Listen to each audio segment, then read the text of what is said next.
small business aspect tonight. I think everything that's been said so far and everything that will be said afterwards, has a business component to it. Whether you're talking about environmental regulations and businesses complying with that, healthcare and businesses trying to afford healthcare for their employees, transportation especially, and moving goods and services of people.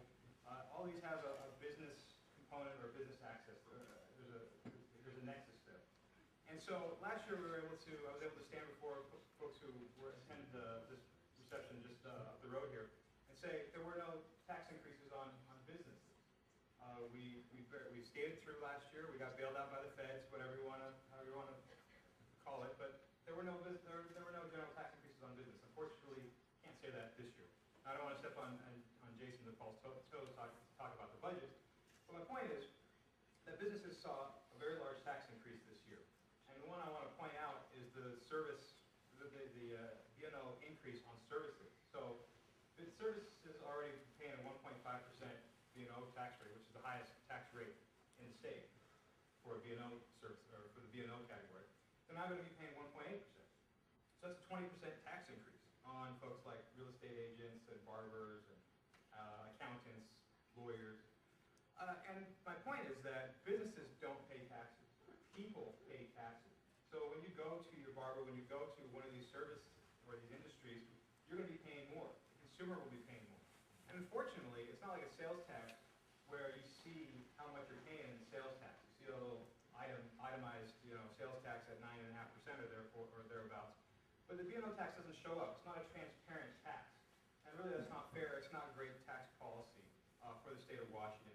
But regardless, you're going to be paying more. In fact, over the next almost about a year, a little over a year, the service industry is going to be paying about $245 million to the state simply because of this tax increase. That's just the increase part. I think it's very important to point out. The other thing I want to talk about is a bit of good news from the legislature. I know we haven't been all sunshine up here. But, in 2009, in November, we held the statewide small business conference. I think some of you attended. It was just up the road in SeaTac. And we gathered about 275 small business owners, brought them into the SeaTac building up there, had breakout sessions on topics such as healthcare, environmental regulations, regulatory reform, taxes, etc. How do we make Washington State more competitive to small businesses? How do we make it so small businesses can survive? We've lost 175,000 jobs over the last couple of years during this Great Recession. How do we get some of those jobs back? How do we grow industry into sustainable jobs, not jobs that Brandon was talking about with these green jobs where construction folks come in, weatherize public buildings at a very high cost to the taxpayer because they're bonding it, and those jobs go away. How do we have sustainable jobs that stick around for the long term that really create private sector growth and economic growth? Well, one of the ideas that came out of this small business conference was to give small businesses a little bit of a break when it comes to complying with agency regulations. Now, if you own a business and have 0 employees, just yourself, you're subject to about 28 sets of state and federal regulations. If you hire one employee, that goes up to 59 sets of state and local regulations. In fact, if you pile them all up, it's about 5.5 feet tall. I'm 6 feet tall, so imagine notebooks about this high. Now, no small business owner is going to know how to comply with every single one of those regulations in there, nor should they. Small business owners should be focused on serving their customers, productivity, efficiency. Obviously, we all have to pay taxes and pay our dues and comply with regulations, but the primary focus should be on running your business and particularly staying afloat. So one of the policy recommendations that came out of the statewide small business conference was to give small business owners a 2-day or 2 business day window of opportunity if they violate a minor agency regulation. Representative Norma Smith out of the 10th District up north in Island County got that idea from somebody, a small business owner who attended the conference. And they said, we just need a little bit of a break. We don't want to hand out, we don't want to bail out, we just need a little bit of a break. The state government and state bureaucracies don't really have a high sense of customer service. How about we make this a little more friendly? So I worked with Representative Smith to fine-tune some of the language because she came to me and said, hey, what do you think about this? I got it from your conference after all. I said, well, okay, I think this is a great idea. Here's some information, here's some data, run with it. So, the bill is actually passed unanimously in both the House and the Senate, and the governor signed it a couple of weeks back. So, we were very happy to play a small part in trying to generate ideas that will help the small business community. The other thing I'm focusing on moving forward from the session, again, talking about regulations, which aren't very sexy to talk about, but they are very important if you are running a business, and if you run a business, you probably will agree with this. It's how do we make the state's regulatory system more fair to particularly small businesses? Like I said, it's very onerous to comply with a lot of these things.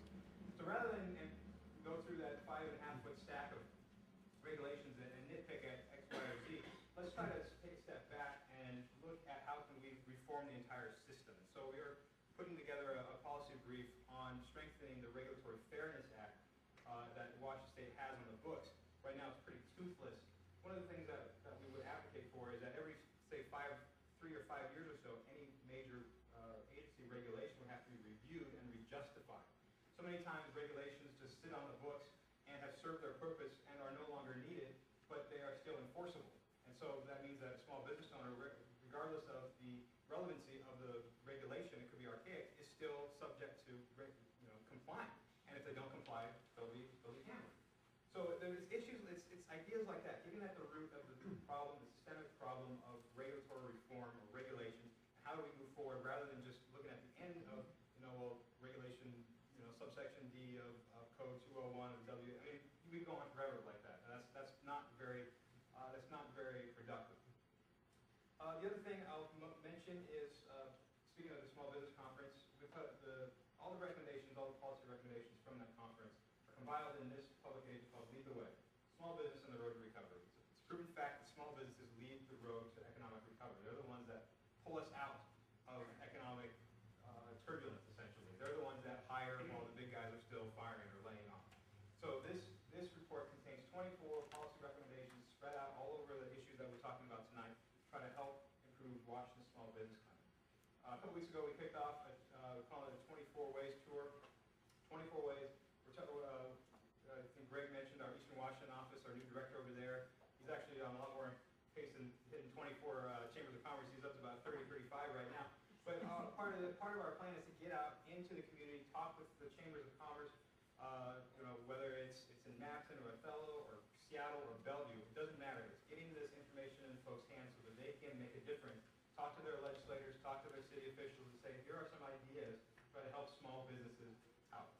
And the last thing I'll mention is this is the year for our small business forums going around the state. I plan on having one here in Tacoma like we've had in Tacoma the last several years. Tacoma Pierce County Chamber has been a great partner of the Policy Center. So if you would like more information about when we'll end up planning or finalizing the plans for our small business forum here in Tacoma, we'll also probably hit Vancouver, Spokane, Tri-Cities, possibly Yakima, Wenatchee, maybe Bellingham and Bellevue. Sign up for our small business email list at washingtonpolicy.org or talk to me afterward. Give me your business card. I'll be happy to let you know when